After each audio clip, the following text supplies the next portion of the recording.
Welcome racers! Today we're diving into an exciting showdown between two legendary racing games, Formula 1 and Gran Turismo 7. The question is, which one delivers the most realistic Formula 1 driving experience? We'll analyze the graphics, handling and overall immersion to see which game gets closest to the real thing. Buckle up and let's find out. Let's start by checking out the car showcase in Formula 1.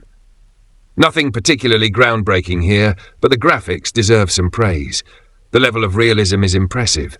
At times it looks almost like the real thing. You have to admit, it really makes you want to jump in and take it for a spin. In GT7, the default car showcase isn't particularly impressive, but the moment you put on a VR headset, everything changes. You're looking at a real car up close and personal. That's a whole different level of immersion. However, by default, Formula 1 takes the win in this aspect.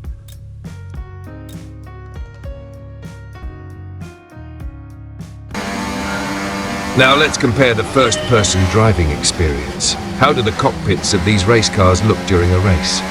In Formula 1, the cockpit view is packed with detail. The carbon fiber textures, the reflections on the halo, and the dynamic lighting all add to the immersion.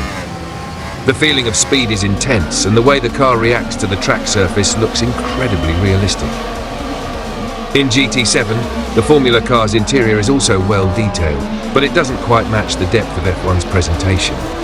The lighting and reflections are impressive, but the sense of speed and track feedback feel a bit different. So, which game does it better? Let's take a closer look. As we dive deeper into the comparison, let's put ourselves in the driver's seat and experience the thrill of the race. Imagine you're sitting in the cockpit, gripping the wheel, ready to push the car to its limits. In Formula 1, the moment the race begins, you feel the raw intensity. The car vibrates as it rockets down the straight, and the suspension reacts to every bump on the track. The lighting shifts dynamically.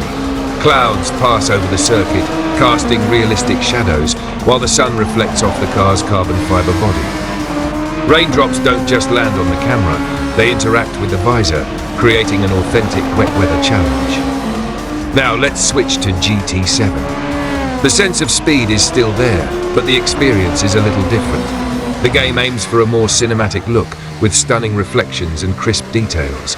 However, the movement of the car feels smoother, less aggressive than in F1. The way the light plays on the cockpit interior is impressive, but the immersion from the driver's seat doesn't quite replicate the raw intensity of a real F1 car. One of the biggest differences comes in how the cars handle corners. In Formula 1, every turn feels like a battle. The car responds to even the slightest input, and you can feel the loss of grip as you push too hard. The physics engine makes sure that even the smallest mistake, clipping the curb wrong or braking too late, can cost you precious time. GT7, on the other hand, offers a more refined experience. The handling is still realistic, but it's designed to be accessible, making the Formula cars feel slightly more forgiving. So, which one truly delivers the best first-person racing experience? If you're after pure realism, Formula 1 brings the intensity of an actual Grand Prix.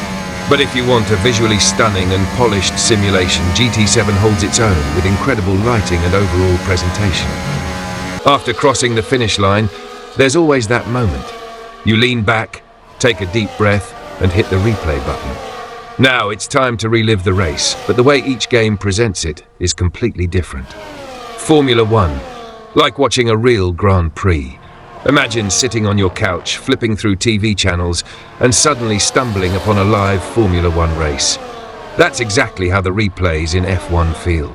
The game mimics real-life Formula 1 broadcasts, with dynamic, well-placed cameras. Helicopter shots follow the cars as they fly down the straights, while trackside cameras capture every aggressive dive into a corner. The transitions are seamless, just like on TV, switching from an onboard view to a slow-motion replay of a dramatic overtake. Even the lighting effects and motion blur make everything look like a professional broadcast. But there's a downside. While the realism is fantastic, there's less freedom for the player.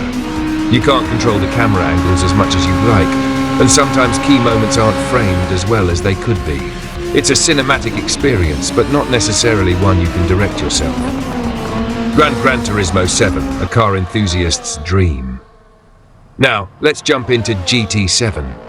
The moment you start a replay, it's clear this is a love letter to cars.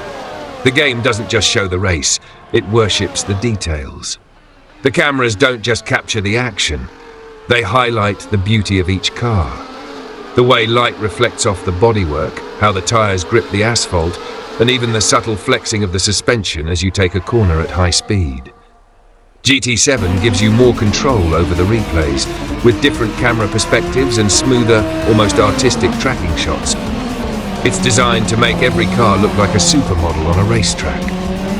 But compared to F1, it doesn't always feel like a real motorsport broadcast.